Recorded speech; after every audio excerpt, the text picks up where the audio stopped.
Nanindigan si Senate President Francis Chiz Escudero na sa July 30 pa sisimulan ng Senado ang impeachment trial ni Vice President Sara Duterte. Sa kabila ito ng 1 million signature campaign na inilunsad naman ng religious groups na nananawagang simulan na ang paglilitis. Si Ace Cruz, may balitang A to Z. Isang araw bago Ash Wednesday, nagdaos ng ritual ang religious groups kasabay ng paglulunsad ng 1 million signature campaign para umpisahan na ang impeachment trial ni Vice President Sara Duterte.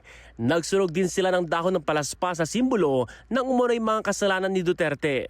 Pero nanindigan si Senate President Francis Escudero na hindi magpapadala ang Senado sa anumang pressure na simulan na ang paglilitis ngayong nakabreak ang sesyon ng mataas na kapulungan. Giit niya, may prosesong dapat sundin kaugnay sa impeachment trial na hindi maaaring baluktutin. Pabor si Senador Cynthia Villar sa pahayag ng Senate President. Out of ano yung schedule yun eh. Last day of session dinala sa amin.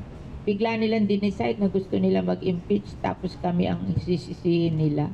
Ba't hindi nila ipinadala earlier? Nauna lang mapila si Senate Minority Leader Coco Pimentel kay Escudero na magpatawag ng All Senators Caucus o yung meeting para agad na mapagdesisyonan kung pabor ang mayorya na agad simulan ng trial. Pero busy ang ilang re-election ni Senator sa pangangampanya para sa midterm elections kaya't mahirap ani Villar na iobliga ang mga ito. Can the Senate President tell that to the Senator?